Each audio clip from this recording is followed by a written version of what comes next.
stalwart company. They're not going anywhere. I mean, the U.S. is too big to fail. Good morning. It's time to start the meeting. Would you please rise for the Pledge of Allegiance? I did. Got your attention, didn't it? I pledge allegiance to the flag of the United States of America and to the republic.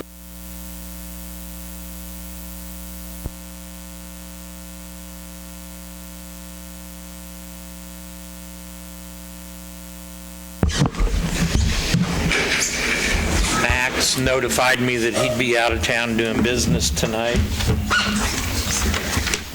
Review and approval of agenda, council. Any questions, comments, concerns? Make a motion to approve the agenda. Second. Motion made and seconded. All in favor, aye? Aye. Opposed? Motion carries. Public comments. Anybody here tonight wish to make any comments on any topic not on the agenda tonight? Yes, sir. Come up and state your name. We have a 3-minute time limitation at the podium, if you would, please. My name is Richard Zeitz. I live at 205 North Colburn here in Iola. My question is, I'm just wanting to find out some information in regards to real estate sale that we've had in previous years here in Iola for taxes, so on and so forth.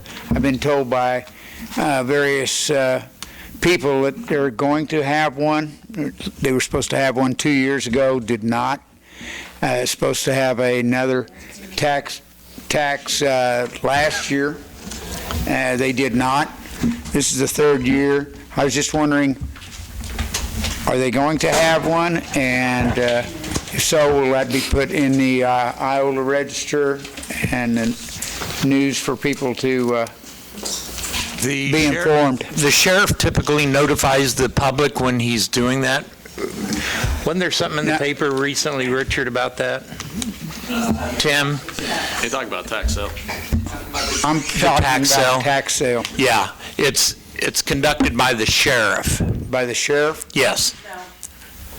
No, he's talking about tax sale where they sell all the property taxes. County councilor. County. Talking about county, yes. County. Counselor. Right. That's And county. the county clerk. It's county?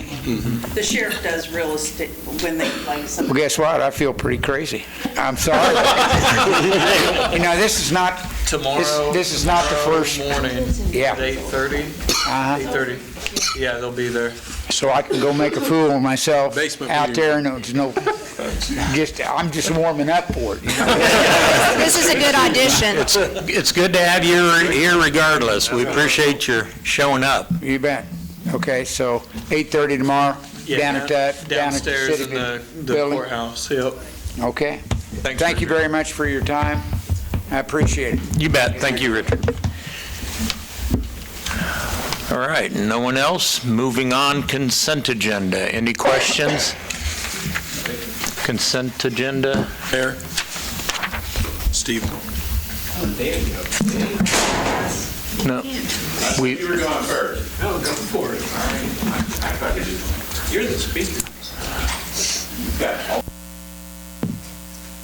Dan Davis, pastor, First Presbyterian Church, is here tonight speaking of recycling.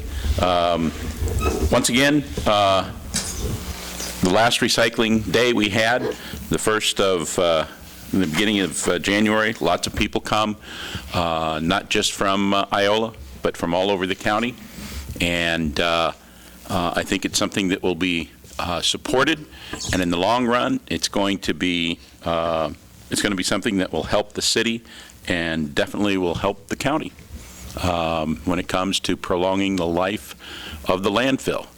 And I just think it would be a great idea to do it when you have time to think about it and plan about it and look at it rather than the day you don't have the landfill and you're saying, well, what do we do now? Time to act. We're here. We'd love to be able to share what we've done. Not that you have to do that, but we can share what knowledge that we have.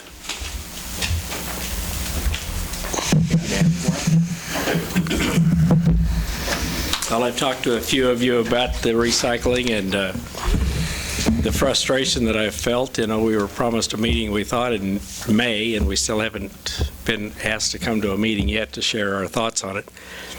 I hope when you guys are thinking about a program, you might ask us what we're doing and what works and what doesn't work. It's kind of like if I were going to learn how to fly an airplane, I'd probably ask somebody that knew how to fly an airplane before I went out and tried to fly. So it's something that obviously we feel very strongly about. I think the rest of the community thinks very strongly about it too, because we still have a lot of people that are just independently out here recycling, and I think it can be done without any additional investment by the city and the county. And so we'd like to be able to share our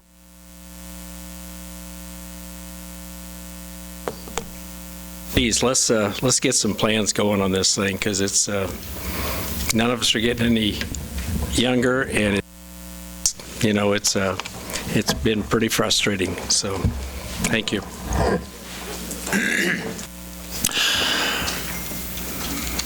Moving on, consent agenda. Any questions, concerns, changes? I make a motion to approve the consent agenda. Who seconded? You did. Motion made to approve. All in favor, aye? Aye. Aye. Opposed? Motion carries. 54 Highway. Mr. Dave Atterbury joining us live. Dave, are you on there? Yeah, can you hear me and see me? Yes, sir. Go ahead.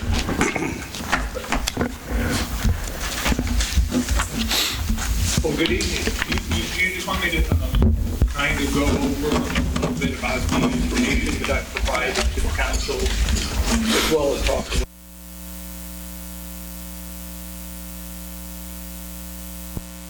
Yes, sir. Yeah, we're good.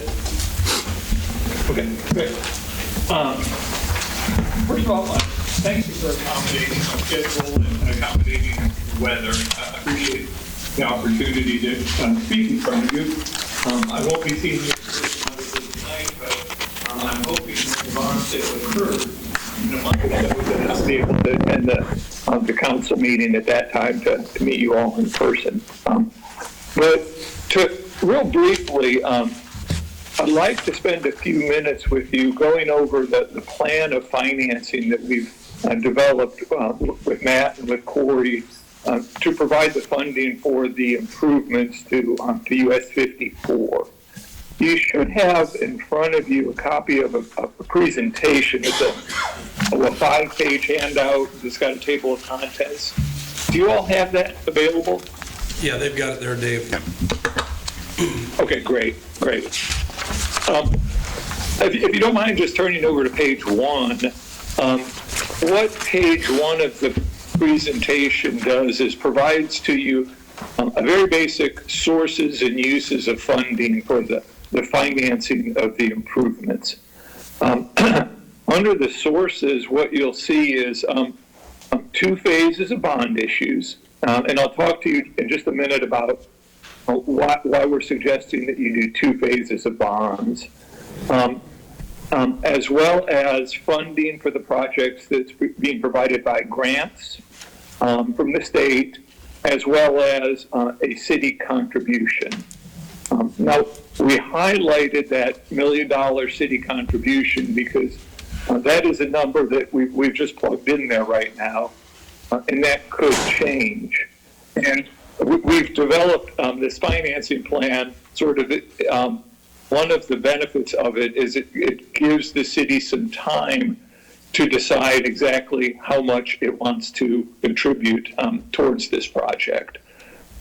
So that's the sources of funding, and it totals up right now about $19.83 million. Down below there, under the uses of funds, you see the water system improvements at about $4.13 million. It's my understanding that figure is actually a good figure based on bids you've received. When Below that, you'll see that the big cost, the road improvements, at $15.5 million. And that number is just an estimate. And as I understand it, it's an estimate, hopefully on the high end, and that it would come in, the actual cost would come in lower than that. And then finally, there's about $200,000 or so worth of issuance costs related to the bonds that have to be accounted for also. So that's sort of the sources and uses. And the reason that we are suggesting here, you don't have to do it, but what we're suggesting is you have 2 phases of bonds issued for the project. Phase 1, I'll call that the initial phase, would be sold this year. And then phase 2, what you kind of might refer to as the completion phase, would be sold in probably sometime in early 2027. And the benefit of having the 2 phases of bonds is that, first of all, we don't yet know what that final project cost is going to be for the roads. So if you were to go out and issue all of the bonds right now, and when you end up taking bids on the road project, the project's significantly more or less than you had anticipated, you could end up having a situation where the bond issue is not sized properly and you have leftover money or you need more money for the project. Additionally, by having 2 phases of borrowing, by the time that second phase comes along, hopefully you will have a much better idea of what that project cost is going to be. And not only will you be able to size that bond issue exactly, but you'll also be able to determine how much of the city contribution you want to have. So it gives you time to both size the bond issue and determine your contribution to the project. A side benefit of having 2 series of bonds is that under the federal tax code, there's lots of rules in the federal tax code about how municipal bonds get issued and for what projects. There is a concept in the federal tax code about bank qualified status. And it's a designation that is given to issuers who are selling less than $10 million of bonds in any calendar year. And if an issuer receives that designation, the bonds have an added tax incentive to be purchased by local banks.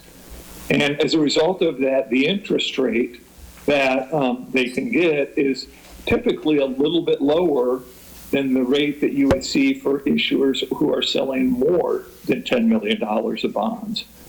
And right now, that interest rate differential, it fluctuates, but right now it's about 0.2 of a percentage point lower if you can issue these as bank qualified bonds. So another benefit of having 2 series of bonds is that each of those different series would be sold in separate years, and each would be able to be designated as bank qualified and get a little bit lower interest rate. So, any questions about the sources and uses, or the sort of the two-phase borrowing plan? Is there any concern that they won't sell, or is it pretty much guaranteed that if we issue the bonds, someone will buy the bonds? Yeah, there would. The sale process that the city will go through, and I'll kind of show you in the calendar in a minute, will involve the competitive sale of these bonds, where you'll go out and solicit bids amongst all of the banks and the financial institutions in the country that routinely bid on municipal bonds. Typically, on a project of this size, a bond issue of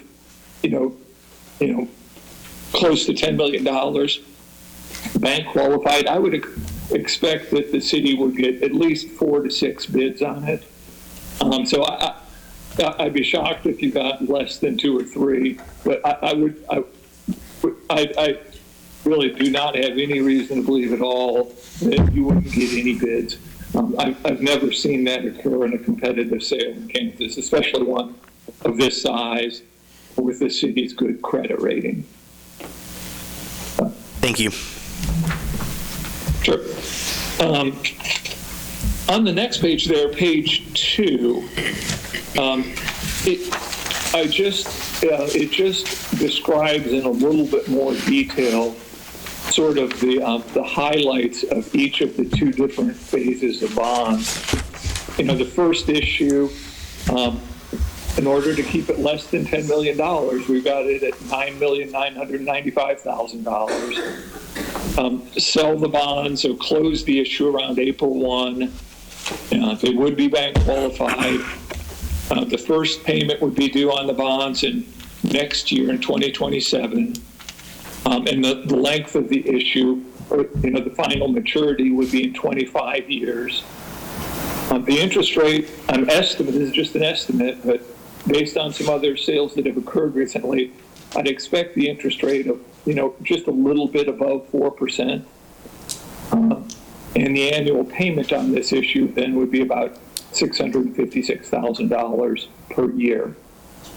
Below that, you'll see the same information for phase 2.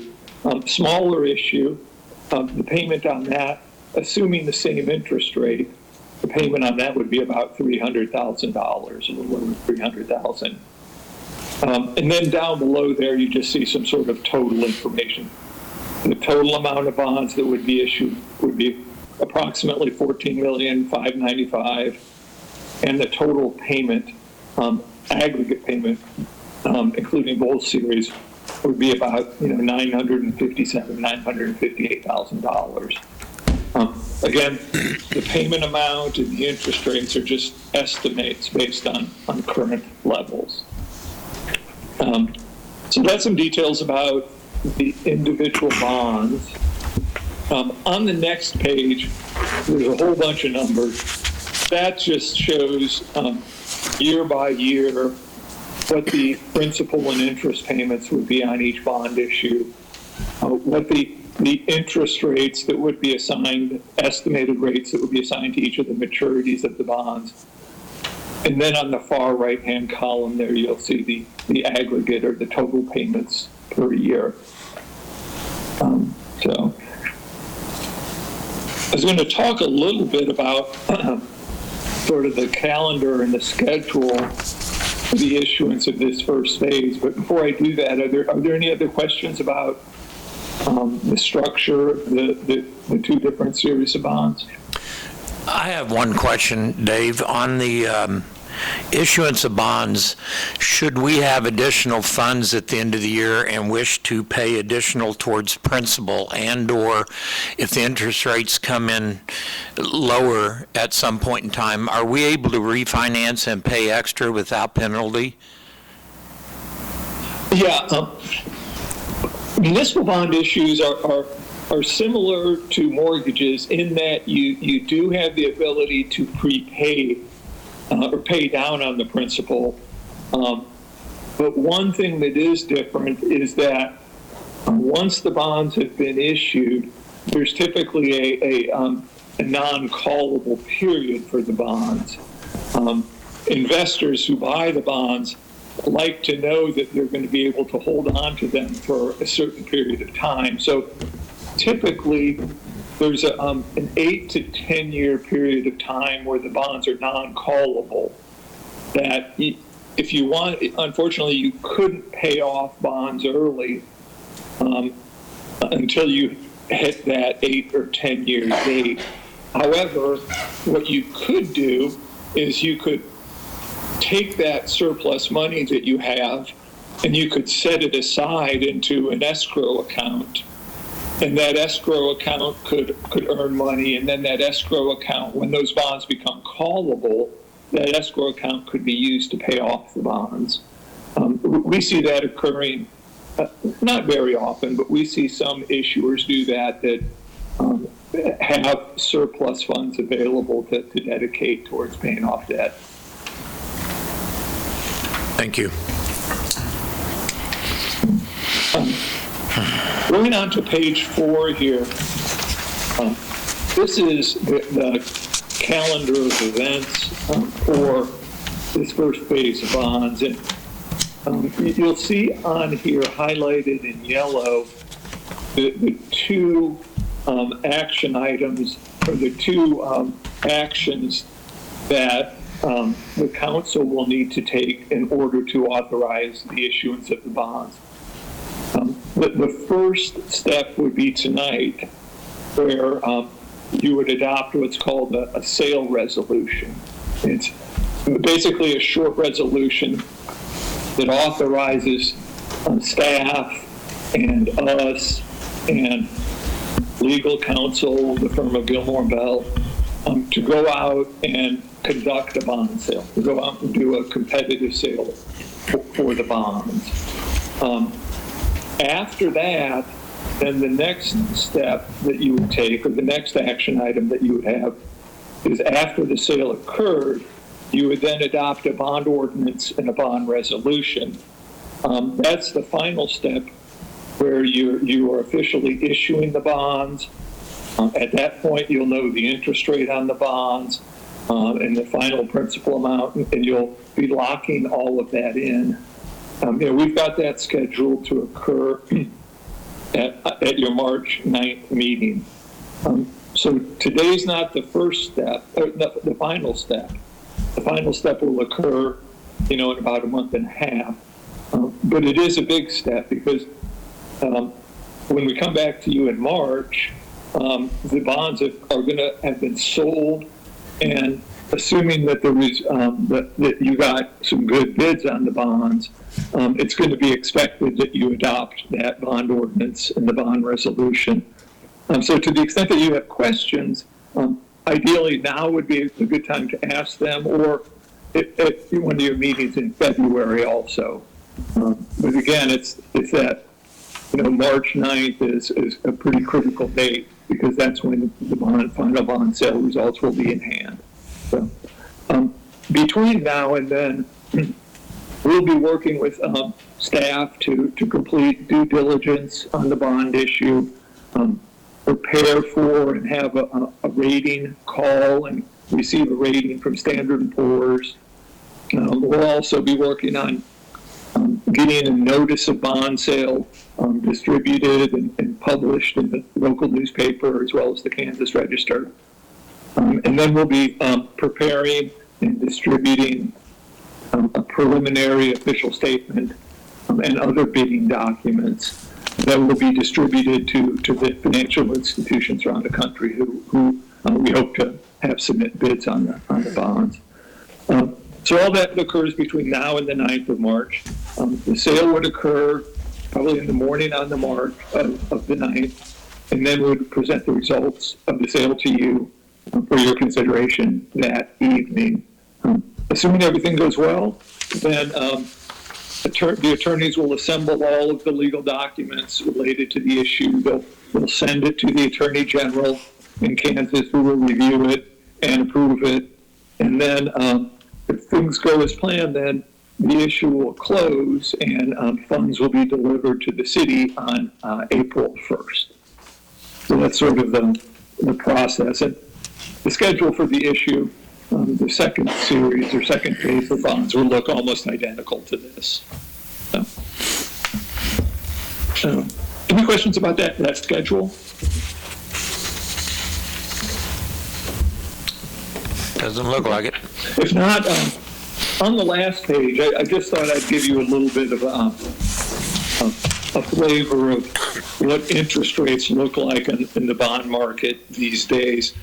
This is a graph of the interest rate for very highly rated, the highest AAA rated municipal bonds.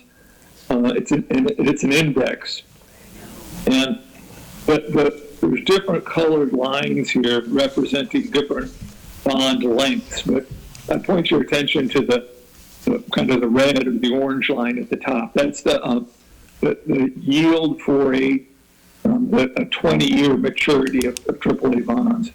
And you can see there where interest rates have gone over the last, really 3 years since the beginning of 2022 when rates started going up. At the beginning of 2022, the maturity, a 20-year maturity would have had a yield of about 2.75%. Now that yield on that 20-year maturity is a little bit above 4.25. So you can see as all interest rates have gone up, so have municipal bond rates. But the market's been, pretty stable here the last few weeks. So hopefully things will remain the same in the coming, weeks leading up to your bond sale. That's it. I know I covered a lot of ground here. So if you've got any questions, please let me know.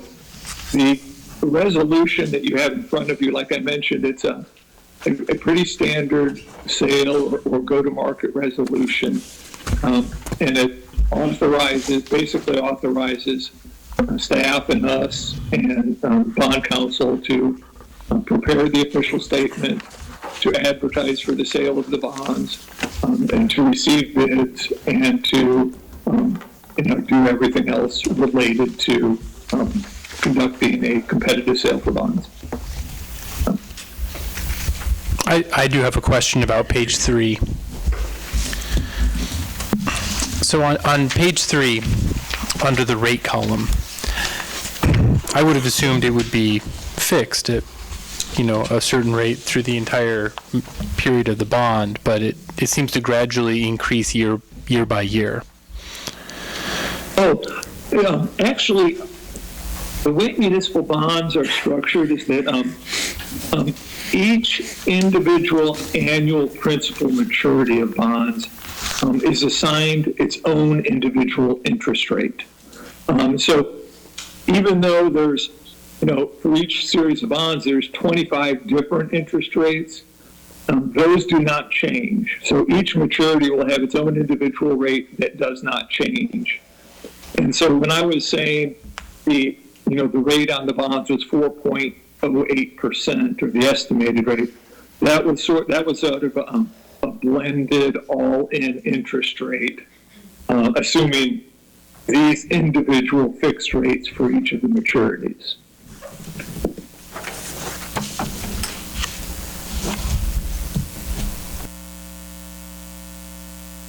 Take care of your question. Sorry, that does answer my question. It's complicated, isn't it? Yeah, it's not something typically that most members of municipal governing bodies have to deal with on a daily or a lot of times even an annual basis. I'll make a motion to approve Resolution 2026-05, authorizing the sale of general obligation bonds. Motion made. Do we have a second? I'll second. Motion made and seconded. All in favor, aye. Aye. Opposed? Motion carries. Thanks, Dave. Thanks, Dave. Yep. Thank you, everyone. I look forward to seeing you in a month or so. All right. Thanks, sir. All right, moving on. Generation Project Power Plant 3. Can't leave now. I think it was back on October 27th, we addressed Power Plant 3, added some generation to our existing generation, and it was approved. We bought 3 2-megawatt machines. We added 6 to our, which we haven't added it yet. It's out there, but we haven't got the building built. But after talking to Divine Energy, we've noticed that if he does what's expected to do in 16, 18 months, I believe, to be full-scale 10 megawatts, we're still going to be quite a bit short. Even with the unit I'm here to present tonight, we're still going to be short, but I think it'd be in our best interest to go ahead while there's a unit that matches ours to go ahead and purchase it and get it in our inventory and be ahead of the game a little bit on what he's got going on out there, because it's obvious he can add more load than we can add generation, or he can do it quicker than we can do it. What's their total, with these 2 megawatts, what's their total capacity at? Right now, it's just a little over 28. And so this would bring us a little over 30? It'd be, if we add the 8 megawatts, the 6 plus the 2 out there, we're going to have, well, We'll have 36 megawatts. Okay. Yeah. But we got to keep it 16, well, unless they change it. But right now, it's 16% of our peak, so that's going to put with the 10 megawatts on top of that. We're going to have a needed surplus of about 39, so we're still going to be short 3 megawatts. And, at the end of the day, if that does go to the full 10 megawatts in 18 months. And what's the answer to that being short? We'll probably either, if we want to stay in the market of selling capacity, we'll end up having to look for some more generation, or we'll buy capacity, but I'd rather not buy it. I'd rather have it our own. Then that gives us the leverage. Like when we need to buy just energy, we can just go get the energy product and get a $40 product instead of having to add the capacity into it and pay 60 or 70 for energy and capacity. That's our leverage right there to get cheap power, is if we don't have to buy no capacity off anything, just go get the energy. Does anyone have a rough estimate on what our return on investment is in the electricity that we're selling? Right now, the surplus capacity is going for like 450 to 475. We talked to Evergy, and they're saying it could reach as high as 850, 875 in the next couple of years because there is such a shortage. I think more what I'm getting at is, so we're going to be selling an extra 10 megawatts of electricity. What will our revenue be on that? I think Roxanne answered that, what that would roughly, like 15 or 16,000 a month. Based on the 3 megawatts. That was based on 3. Yeah. So, yeah, to start off with, we're going to, if just with the, what was he, 3.5, right? To start off with. You run the math, that's $18,000 a month. Oh, what was that? About 55 to 60,000 a month. When they're full capacity with 10 capacity, megs. yeah. Or 11.5, actually. Yeah, 11.5 now because he's changed it. So it'll pay for itself within a year? Well, it'll pay for itself in terms of capacity credits, about 3. Yeah, that's what we're banking on. Yeah, we're not, the payback on this, we're not even talking about the revenue that comes into this one customer we're going to have. We're just talking about the capacity credits we get. Yeah, I mean, Captain Math, just doing it in my head, yes, 55, 60 a month when that thing is up and running, and I'm not entirely sure that thing is done yet, because it's been changing. I don't know how much more you can put out there, but it went from 3 to 10 pretty quick. So, yeah, that's just revenue in, but the capacity credits that we're going to get from these units, we get credits just for having them. And that's a sure thing to help Matt out. That the capacity is a sure thing. We're going to get that. Where revenue's got to be through the meter. So an investment in this, even if we don't actually need it, is still going to pay for itself? Yes, you're correct. Yeah. And that's if we don't use it to find energy. If it stays what it's got, we're going to get the capacity credits to pay it back in the 3 years or 3.5 years. Can we open another door for discussion?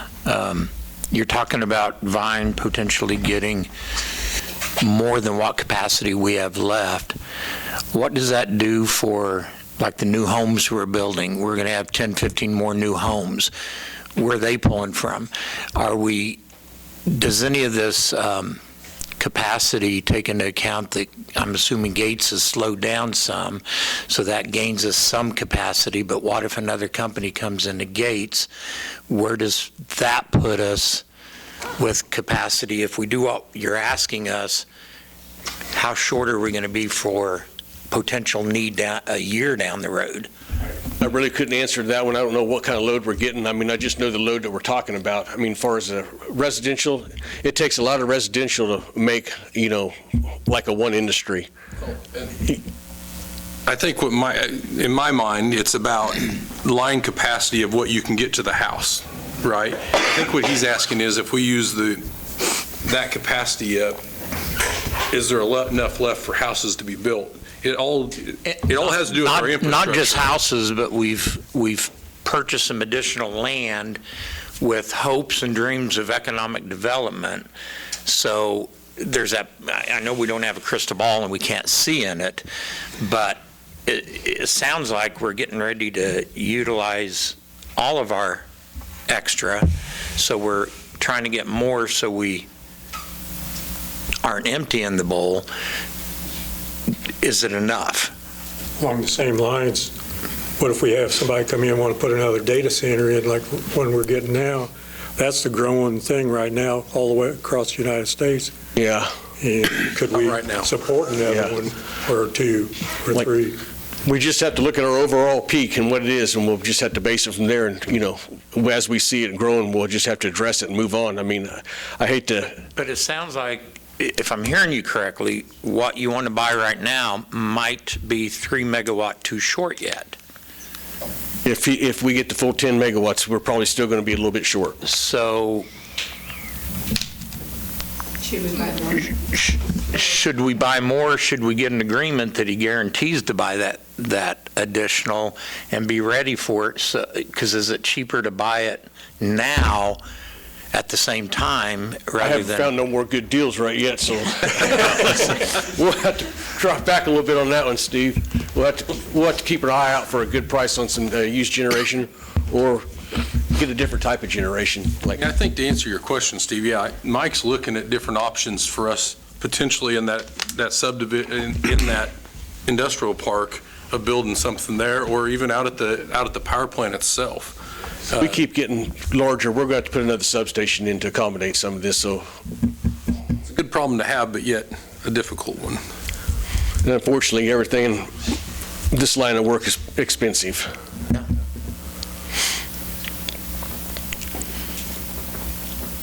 I'm going to make a motion to authorize staff to move forward and with the purchase of one additional 2 megawatt Caterpillar generator from High Plains Power System to be installed at the North Industrial Substation Power Plant number 3.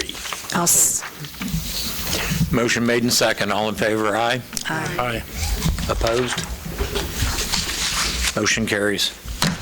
Thank you, folks. Have a Thank nice you. evening. Dave. Thank you, Mike. Thank you for your diligence on this. See you, Mike. Hope Unlimited.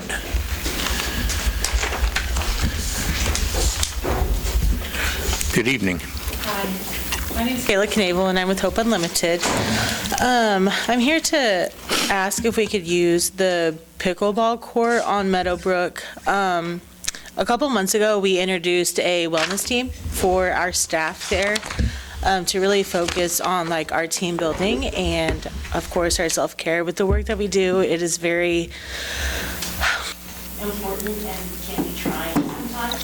So I feel that our team, we do a good job. My partner's not here due to the weather, but with this tournament, all of the funds that would be raised would go into like that pool for just us.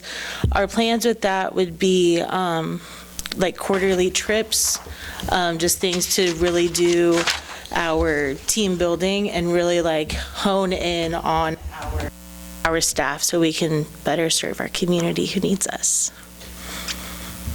In other words, your own mental health. Take care of yourself. Yes. Understand it's very important that you do that when you're Yeah. in a serving capacity. Council?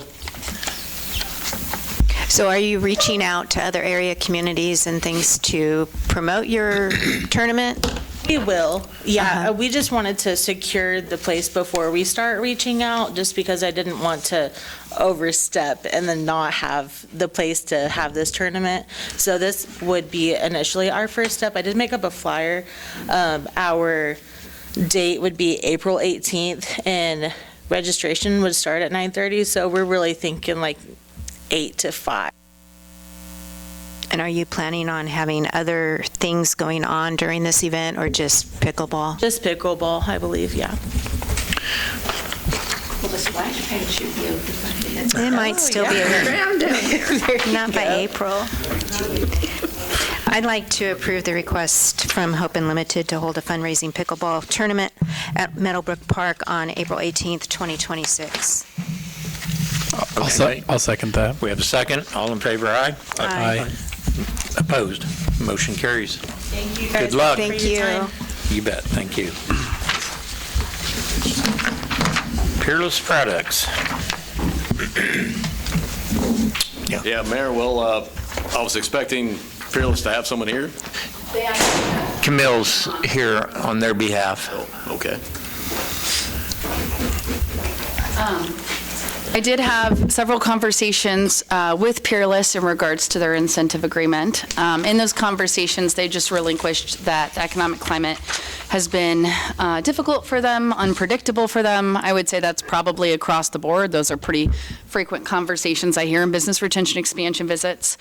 They communicated how much they appreciate the fact that they get to do business in Iola, and that they do have plans to grow. Having said that, after a lot of conversation with them, they also relinquished that the numbers do not match up on the incentive agreement, and recognize that you have an obligation to our citizens. And of course, they have a lot of respect for that. Their leadership couldn't make it because they had several different kind of family obligations happening this morning. And Josh really felt like, our plant manager, our local plant manager, really felt like it needed to be that leadership team communicating with you and not himself. And so after talking to them and coordinating, I'm just here to let you all know that they recognize, they understand what you all have to do. They didn't want to give you another number or extend anything or negotiate anything, because they want to make sure that they do honor their agreements moving forward. And they just cannot quite estimate what the future looks like. So I did walk through the agreement with them for some time, and as far as they understand it, and as I understood it, is they would no longer be receiving that tax credit for the remaining years within the agreement. If that's correct, that's how they understand it, and that's kind of what they wanted me to share with you all this afternoon, or this evening, I should say. Yeah, it's unfortunate they didn't meet the numbers, but I appreciate their words on the subject, and we appreciate the fact that they continue in Iola and are a staple here. I did communicate that. I let them know that we do appreciate the fact that they're choosing to invest here. They're choosing to continue to grow here, and that as a business owner, you can't always predict what it looks like, and it's still great jobs in our community. I am meeting with them on Friday to do a business retention expansion visit, and we'll continue to report back to y'all on how that's going. This agreement also included the county giving them an abatement. Do you know if they're going to be discussing it? I will be coming to the commissioners to have a conversation with them at the meeting tomorrow. Okay. That will be an executive session. They've asked me to take it to executive. Council, any further questions? If not, we need a... I'll make a motion that we enforce clause number 1 and nullify the remaining 5 years of the property tax abatement. I'll second. Motion made and second. All in favor, aye? Aye. Opposed? Motion carries.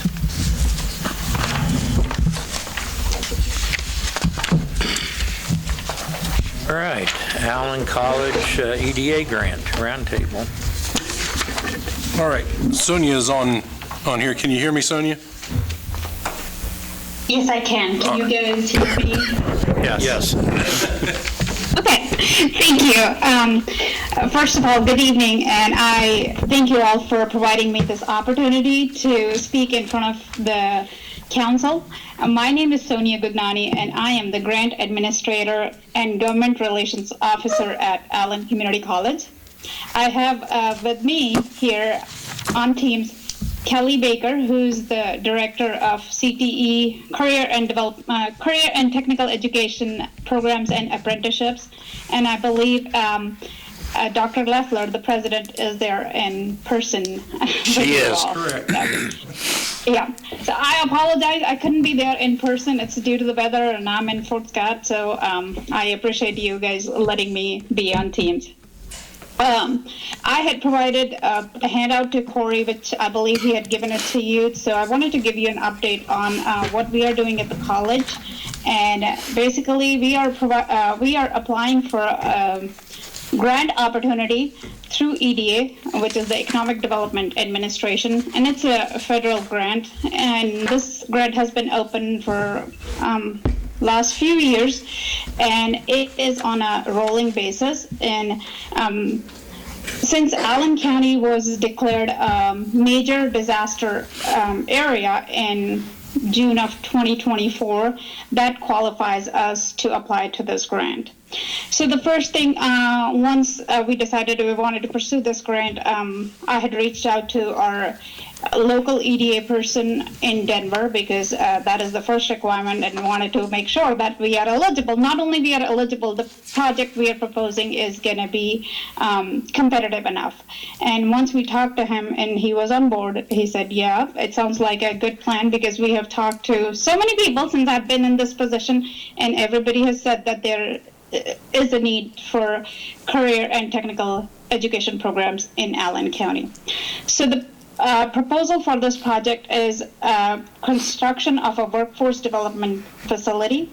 And through this grant, this is a construction grant, so we could ask for them for funding to build a new workforce training facility.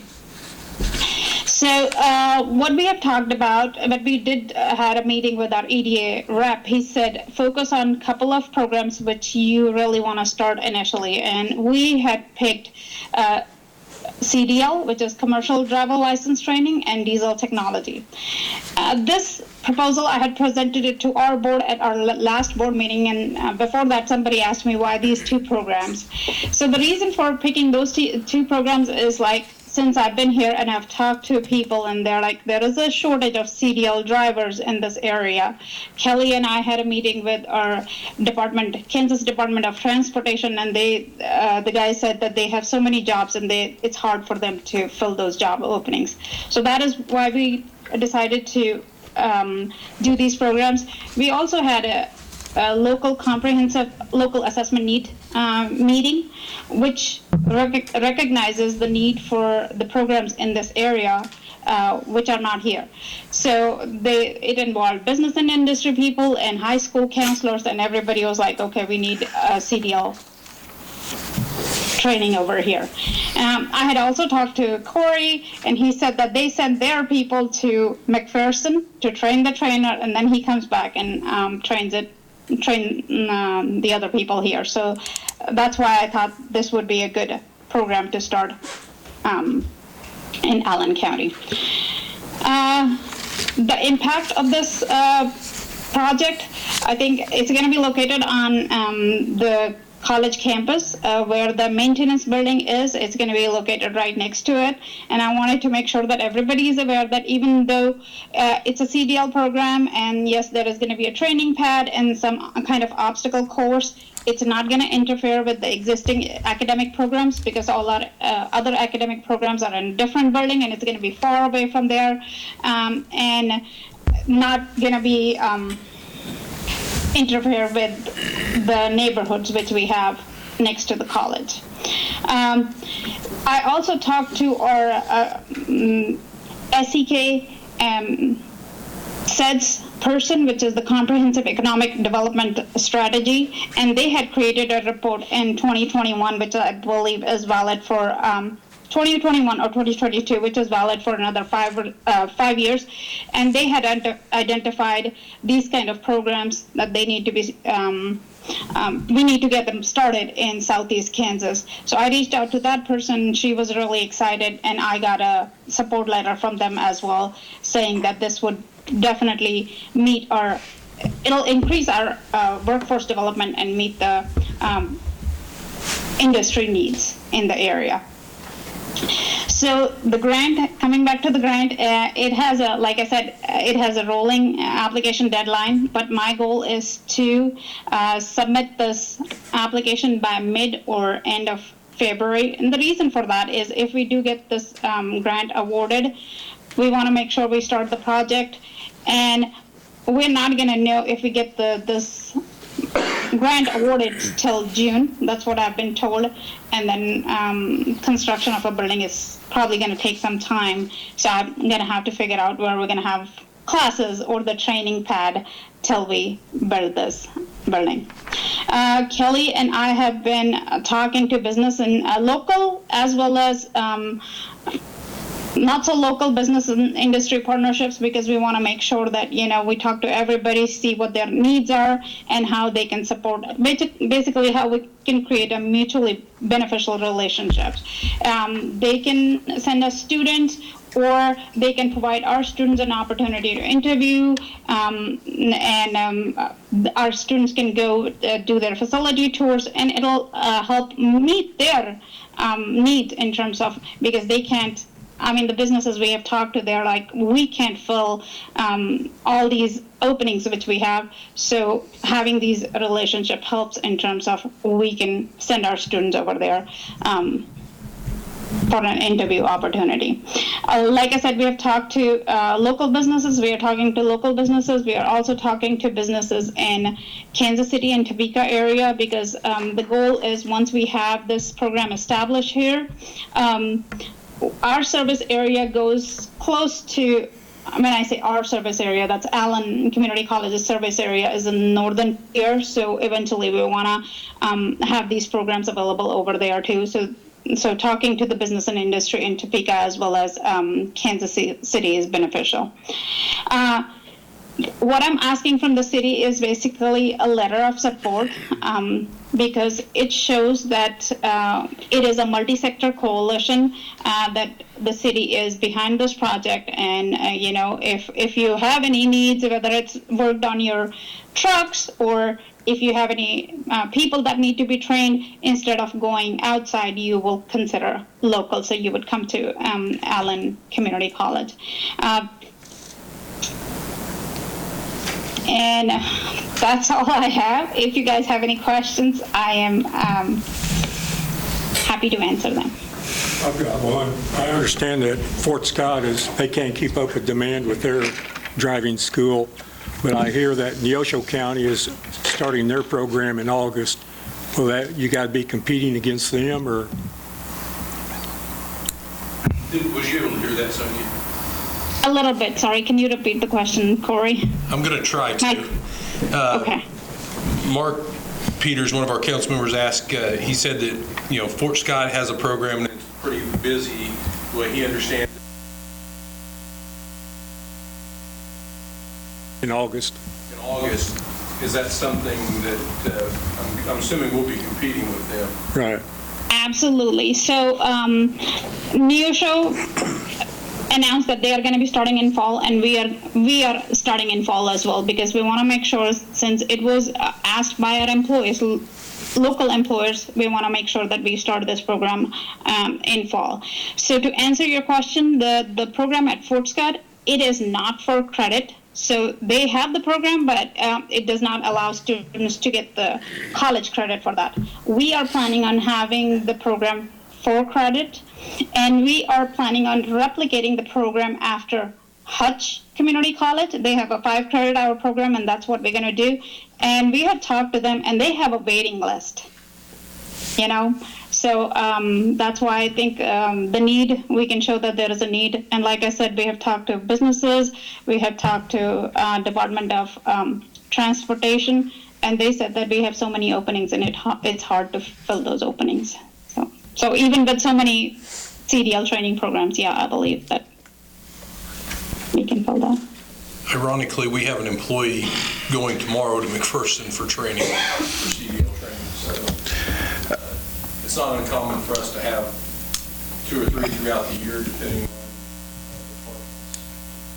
Yeah, and the other thing is we have talked to the school districts as well, because they need to get their employees trained on school buses. So if that is the need, we would like them to come here to get their staff trained for that. And same with our college. Like sometimes, coaches need their CDL driver's license because they have to drive their athletes to a different county or city. So I'd like to see you get the diesel program in, because I know of a young man who just got out of the service, was trained as a diesel mechanic, and he's working in Kansas City, and he'd rather work in this area, but he said at the time there's absolutely. Nothing here. And that is the plan. The first thing is we want to start the CDL program in fall of 2026, and then again, if we have the funding, I would like to start everything tomorrow, but sometimes it's not possible. So the diesel tech program would be afterwards, either in spring of 2027 or fall of 2027. That is the plan. And again, talking to business and industries, we have talked to Foley's and Foley Equipment, and they are like, we have so many openings. And even though they have a partnership with another college, they can't fill those openings. I have 2 questions, if possible. Number one, how does this tie or not compete with the school districts around here already go to the tech center out in La Harpe, and there's an automotive program there. I know Diesel is a different program. I know they have a facility out there that half of it's empty because of the carpentry program and doesn't go through Neosho. Is that an option to go out to the tech center to start with to get that? And does that inquire Iola High School students that want to be diesel mechanics? Can they do that for dual enrollment? Absolutely. Yes, that is the plan. So to answer your question, the thing is, it depends on if we are awarded this grant, because my next plan is I like to have a plan B. So if we are not, where are we going to have these programs? You know, since we have decided we're going to start these programs. So yes, that is a possibility that we could have these or base these programs out of that building initially. But if the grant is awarded, since it is for the construction of the building, it's going to be back on campus. And the goal is, again, long-term goal is to have a CTE building where we have different career and technical programs, all of them in the same building, which we can expand later on. And to answer your next question, yes, we can offer diesel tech for dual credit for those Iola High School students. And that's why I reached out to the superintendent, and he is willing to provide us a letter of support for that too. I do have one other question. So about 2 years ago, I believe, Lisa Wyckoff came before the city council and asked permission to use our parking lot for CDL training. Did anything become of that? Did that get off the ground? No. No? Okay. I don't think so, because the CDL program was not started. That's what my understanding is. I started this job in September of 2025, so 4 months I've been in this job, but I heard about it. No, nothing happened. So that was another thing I wanted to ask the city council. Till we get the training facility built or the training pad built, would it be feasible for us to utilize that parking lot for training purposes? What I might add on that note is the previous council did have an agreement drawn up, and I would encourage you to request that agreement be drawn up again and bring it back to the council for consideration. We'll do that. Is that MOU still in effect? No, it was never signed. Oh, okay. It exists, the document exists, so it's something to look at and change it as need be. Drive 160, I think, or something like that. Yeah. And my understanding, at least the conversation I had with Lisa in the past was that they never could pin that company down because it was actually going to be them doing the training and not the college. It was a three-party agreement at the time, so I can certainly share that with Sonia and get it to her. I'd appreciate that, yeah. And see how that moves forward. So other than that, it sounds like your most urgent issue is you would need a letter of support from the city to apply for that EDA grant. So yes. Council, any concerns with us issuing a letter? Matt, can we make that happen? I'm sure. Yeah, sure. Sonia, you can probably provide us with a I would imagine there's a form letter, probably. Yes. Letter. Yeah. Yes, and the reason I want. Whoops. We just lost her. The time ran out. Okay, well, I can get back with her. I think we got the gist of it, but it sounds like, Doctor, we've got the support. Sorry, Sonia, my time must have ran out on the Teams meeting. I've got you on speakerphone, but they're willing to, if you can provide us with a rough draft, we can, as staff, we'll certainly put that together. Okay, yeah, absolutely. I'll do that, Corey. The only thing I wanted to ask is what I have put in even for business and industry, we are providing them a list of all the things, and I did the same thing for the city. That's an exhaustive list in terms of, somebody doesn't have to provide me everything on that list. So I just wanted to make sure that what I have put under asking for the city, those things, that's okay. And then I can draft the letter based off of that and send it to you. Yeah, go ahead and put one together and I'll take a look at it when you get it to me, Sonia, and okay. I review it. Yeah, that sounds good. All right. Thank you, Sonia. Okay, I appreciate it. Thank you so much. You guys have a good night. Well, thank you. All right, thanks, council. All right. Almost got to the end of it. Iola Public Library, Fluharty.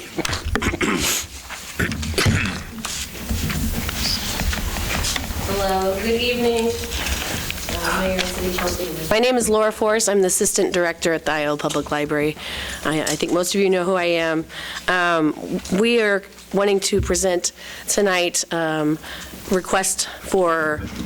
issued a request for sealed bids on the Fluharty Powell Annex House located at 211 East Street. Our goal with this is to provide transparency and collaboration. The library is city property. We are city employees, and we want to make sure we involve city oversight with this. A little bit of background for those of you that don't know much about the Fluharty Powell Annex. Most people, I think, do. It's been in the paper quite often. It was in the paper on Saturday. But it was gifted to the city in 2009 by Molly Fluharty. It's the house directly across the alley from the library through a warranty deed. And the deed says that it's used for municipal library purposes, or you may raise or remove the house to allow for library addition, new building, or outdoor library space. I started in 2025 last year, and this has gone through so many phases just with my position at the library. There were steering committees previously trying to find ways that we could utilize that house and more in a way that would utilize the needs of the library as well. Some of those are maker spaces and things like that. But it does provide a financial burden on the library expenses. Just in 2025 alone, it had carrying maintenance costs of $7,823.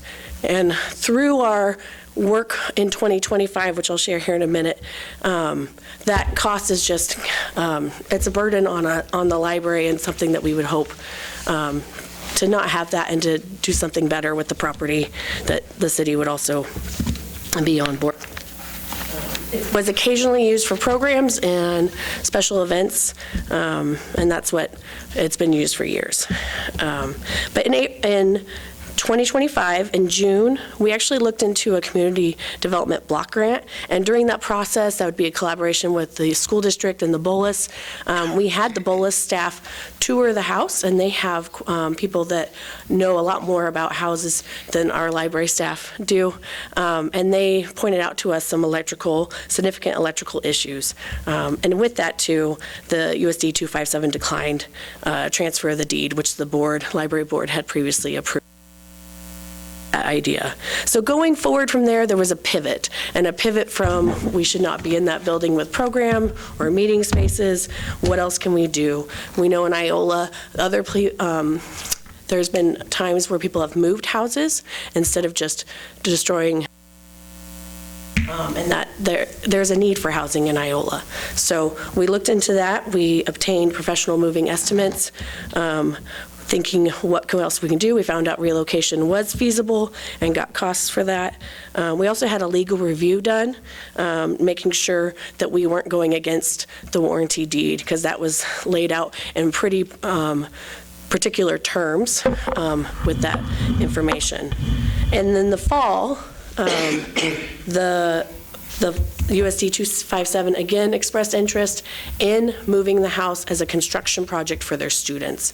And so the board approved for the USD 257 to have first right of refusal for that project. They did decline later because they have so much on their plate. They're still working on their house that they have right now for their construction project. Ask for us to revisit them again in the spring of 2026 if we have not had a bidder or a sale of the house. And through that, the library board, which I am here with Tim Stuffer and Marcia Davis, and Sharon Moreland is the director. I'm sorry, I should have started with this, but we're part of a committee that is working on what do we do with the Fluharty and the bid process of that. And so in the fall, we decided in November that the board approved to accept bids to move the house. And if we are unable to find a bidder that would be able to pay the moving costs and things upon second refusal from the school district, then we would raise or remove the home. But our goal is to not destroy the house, is to move it. Yeah, so we were given 2 different bids, one being $50,000 and one being $25,000. Yeah.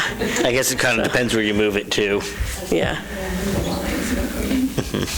Yeah. I have a question. So you can't sell the house, right? Because you have to keep the land? Yeah, so we are very interested in the land still. So you still want to keep the land? It's not Yes. like you just want to... Yeah, and it's not in our deed that we could sell. But you could So- abandon it. So you could abandon the deed, right? yeah, so as long as the city is using it for library purposes, Yeah. it's kind of vague, then they'd be able to do that. But if they no longer use it for library purposes, then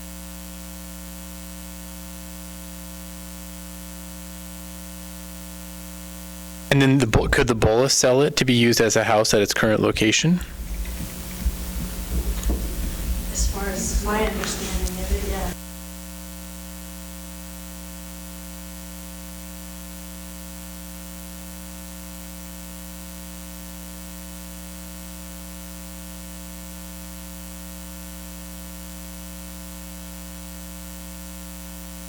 It seems like a shame to destroy it because you can't sell it. Yeah. Right.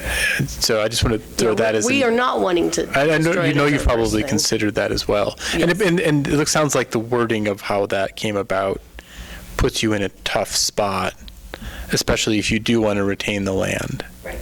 Yeah, so we have frequent outdoor programming in the yard area of the Blue Hardy that we would like to retain and then have future plans for where the house sits. Right, yeah. Yeah. So, but yeah, so we're trying to, how do we help the city and the library with this financial burden, but also not destroy a house? To see if there were people that would bid for the house to move it.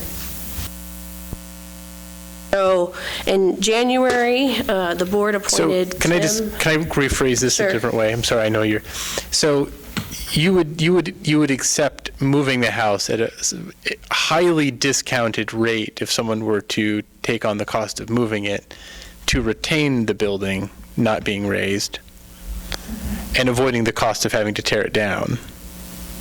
Would that be a fair way to recharacterize that?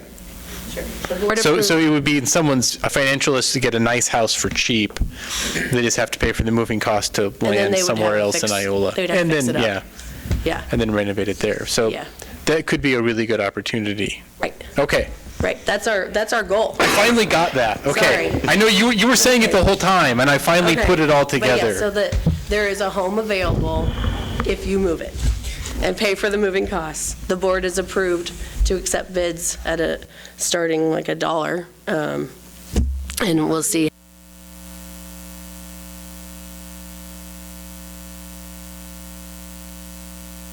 It'd be sealed bids. That's what we're presenting to the city today. It's in your agenda packet. Your ask of the city is to approve that you can sell by the sealed bid process. It's a city property, so we want to make sure we're collaborating. But your ask is that you do a sealed bid process. Right. For it to be moved. For it to be moved. Not demolished. And for transparency purposes, I'm going to let y'all know, it would be something I'm interested in if they go forth with that plan. It's a big house. I would be interested in bidding on it. So I just want that known up front. So is this something that someone could buy an empty lot from our land bank from and move it there? If we had land in our land bank? I saw your Facebook post on that, so. Yes. I'm fine moving forward with this process. We've tried to tackle the Fluharty House for decades now. We've had good ideas for usage. It's hard to make an old home into ADA compliant for public use. It just never scales up right. Personal homes are great.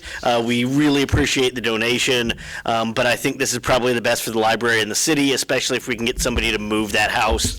I think the location is probably the most valuable thing to the library on that land. So, in the city, is that area, not the house itself. So, I'm fine moving forward if we can get somebody to sealed bid it, and take it, and save a home. My only concern with your time frame is a tour on February 14th with bids by February 25th. The individuals would have to do their due diligence to find an appropriate lot, utilities, costs for all that, foundation, costs for that, and then contacting a moving company. That's a pretty tight schedule to get all that done within a week. We can probably change that today in the morning. Any other comments, council? Okay. Thank you. Thank you. Right on the square. County will love it. With the other one. All right, unfinished business, transient vendor. Mayor, you have in your packets my best recollection of the amendments that you wanted us to put into the ordinance. Chase was in court all last week, so I threw this together at the,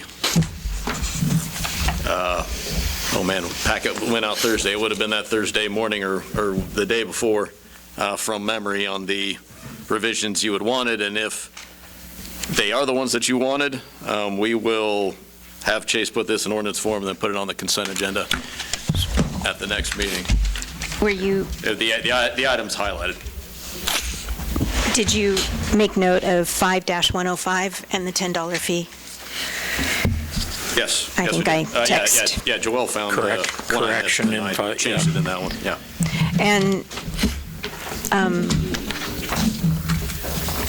does it have to be on consent agenda? If it's put on consent agenda, I'm not able to vote on that. No, it doesn't have to be. Okay.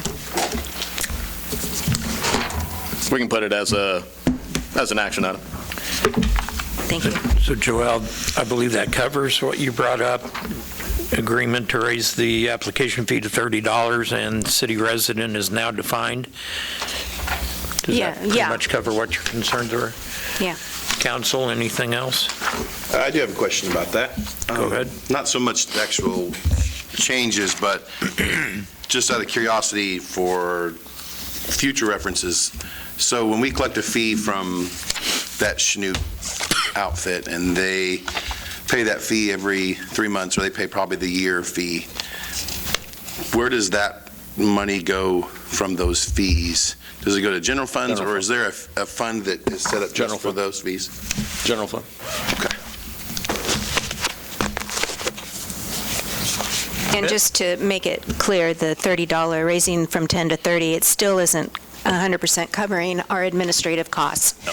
It's just... Token. Yeah, it's a token. It covers one background check.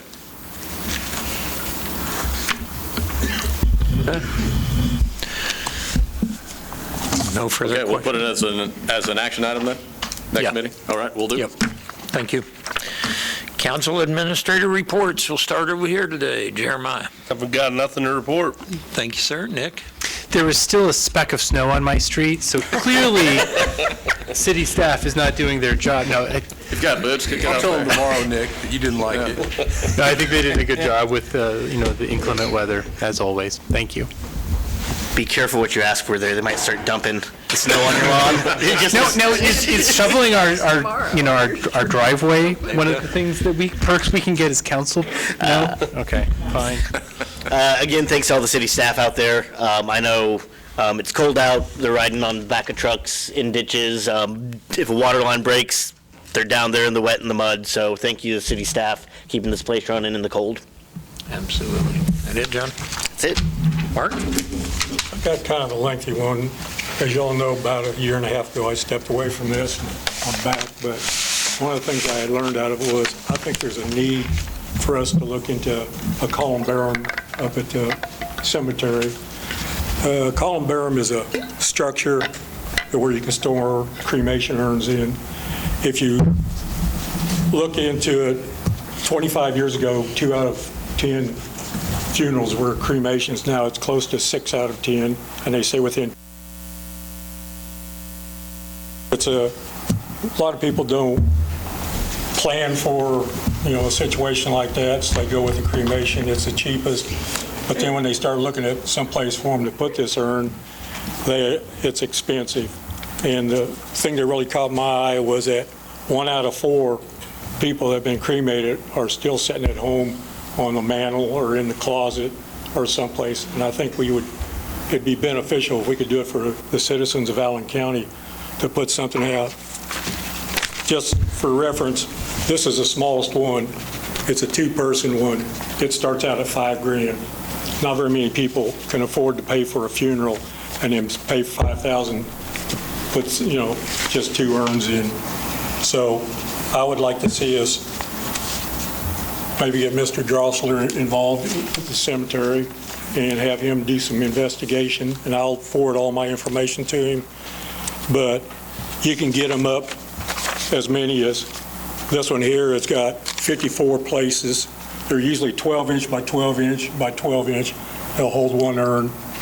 This one will hold, if it's double-sided, will hold up to 108, urns in it. There's one that this company puts out. It's a triangular-shaped one. It's not all marble like this one, but the insides are aluminum, and they can go from a 12 by 12 by 12 to 12 by 12 by 16, so 2 urns can go into it. So, and they can be customized to make them taller, shorter, and I like to see them get some prices and stuff. If we do it, I'd like to see us put an apron around it, a concrete apron, because one of the other things that a lot of people are getting into is benches.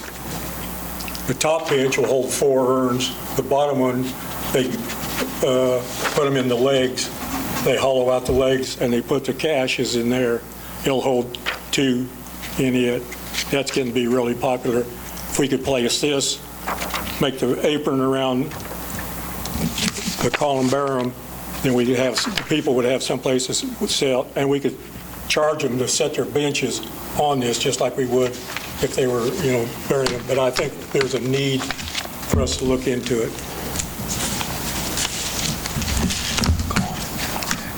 Anything else? Should do it. Okay. I do have a question on that. We sell lots, which is typically the size of a casket. Do we have a section that we've shrunk it down for families that just want a urn burial? There is one on the north of the shop. We have cremation lots. Pardon? We have a cremation area. It's smaller. It's over. It's north of the shop because the ground there's 2 foot of dirt before you hit rock. Right. So it's not a very big area, but we do have what we call the cremations area. There's only about burials up there right at the moment. But yes, I'd like to see if we did do it, place it down along Cottonwood. I think it'd be a statement for, the citizens of Iola and stuff that we're, because you go to any of the funeral homes, that's the big thing now. I think we have like 4 or 5 sections still that we haven't actually opened up yet. Maybe 3. I can't remember. Down in that south side, we have southeast corner, quite a bit of area still.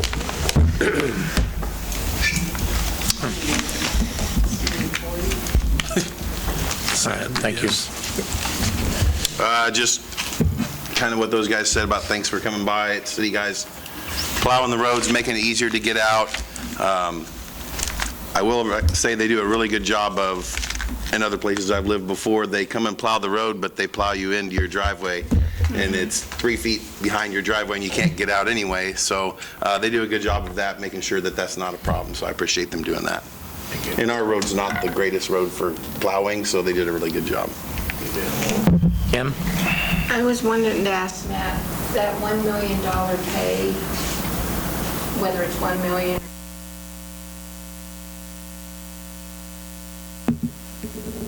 Fund 98. 98? Which Yeah. we actually have 2.8 million. Well, No. that's- This is no. It's not a slush fund. Wait, we have a slush fund? Verbalized out. Rainy day. 96 is the sales tax fund, and we have transferred money Yeah. every year to the street fund, Right. which is 98. Okay. And it has 2.8 million currently in it. Okay. And I get those, I always switch that around, and I say it the other way. Keep in mind, we'll have some electric, we have some street lighting that's a piece of that, that's coming out of that 2.8. So as staff, we're trying to figure out exactly what that dollar amount needs to be and feel comfortable having some left in there for others. And we'll come back to you all after the bonds, after the bids come in, we'll come back to you, and when we're talking about this at this time next year, we'll be talking about how much money you guys want to have in that fund, and we'll discuss as staff how much we think we should have in there. And then the more we put towards that project, the less we have to take out on debt. And the less we have to take on the debt, the shorter the payment. Because right now, what you approved tonight is 25-year payment. I'll knock on wood. The bids come in the way we think, the way we hope, we could get that second issue, its own mechanism at this time next year. Could be a 20-year payback. So we'll have those discussions. That's the next step. That today was step one. In March. Yeah, Mid-March. we'll know more in March when the bids come in, and then we can do some back of the napkin stuff. But today was a step that needed to be taken. That's why we did a 9.995 to get it under the bank qualified. But when we have this discussion next year, I think the numbers in front of you is about 4.1, or I'm sorry, 4.6, something like that. We can make that significantly smaller if we put more money towards it. And I wanted to say congrats to Chuck Heffern on his retirement. Yep. How many years did he have? 38. 38. He was getting close to 40. Where hell Josiah was now. Joel? He would have told us. When I came in tonight, I told Matt and Corey that I was very impressed with the city and how they took care of our roads. They were a lot better than another community I was in this morning. And Corey and Tim is already gone. That video that you guys did regarding the 54 was very informative, and it had very good feedback on social media. I do appreciate that. The land bank probably needs a better explanation with social media, unfortunately. Where it's going to be located. And where do you sign up? And Mark, that is a great idea. I actually purchased a lot for somebody's remains about 8 years ago, 7-8 years ago, on behalf of someone, and that I have a friend in Utah that her sons are in. I didn't know that was the term for that, but I assumed the city would sell those little spots, and I think it's a great idea. So I look forward to having some more information, and definitely involving Robbie on that. And stay warm, and yeah, and that's all I have. Well, Chase, anything for us? No, just might want to look at beefing up security. We got a pretty shady character in this. See that? I've been eyeing them all. I've been eyeing them all night. He even took your water. Yeah, and he was getting ready to, Roxanne provided him with stuff to write a ransom note or something. Oh, good. We appreciate you hanging out with Dad and being patient with us. Thank you. Anything, Corey? I do want to thank Tim Stauffer for bringing that up. It was his idea to do that on the highway. I spoke with him a little bit tonight. We're going to try and plan to do that throughout the project a couple different times in different phases, just to give some updates. I was pleasantly surprised with the responses that was on there, because I figured, Facebook, you never know. So, but it was good. So we'll continue to do it probably. Apparently, what was not received well about the land bank info. Go read the replies. I think the general public doesn't understand what a land bank is, and they need education on what the land bank is. Yeah, They're thinking of it as a physical bank that you would go in called land bank, and you would like put your money in there to go get interest and loans, like a physical bank, and this is. But they're looking for free, they're looking for free land. They want to know where to sign up. They're looking for free land themselves. If you're going to receive free land, can I get free land? Okay, well, I'm going through the notes in my head. I guess I don't see it that way, but okay, fair enough. I don't have any Facebook. You have a great understanding of what a land bank is. So. Okay. All right, well, we can change that. Well, it's been a thing for decades. Yeah, all right, yeah, it's been a statute. It's been a thing here since, I don't know, September when that was. We've been talking about it as long as I've been here. You'll understand Joelle's comments if you go read the replies. Yeah, they're all over the place. I read it all. It's like, it's a lack of understanding. Okay. Yeah. Anything else, Matt? No, I'm trying to find a way to make that interesting. I don't know if I can. I think a general definition of what the land bank is. You'll get. I have all the faith in you to get it figured out. Okay. Roxanne. The sales tax information in the paper. I've since talked to several businesses in town, and I think January's been a little rough on our retail sales and restaurants, so I encourage everyone to get out. And I know the weather stinks, but maybe it'd be good to get out and about and spend some money local. So just encourage y'all to I think a shop lot of the local and eat restaurants are local. suffering right now. I think so. Yeah. So, yeah. Yeah, let's make sure we support what we can. All right, if nothing further. Motion to adjourn. Second. Motion made and second. All in favor, aye? Aye. Motion carries. Thanks, everyone. Definition. Not today.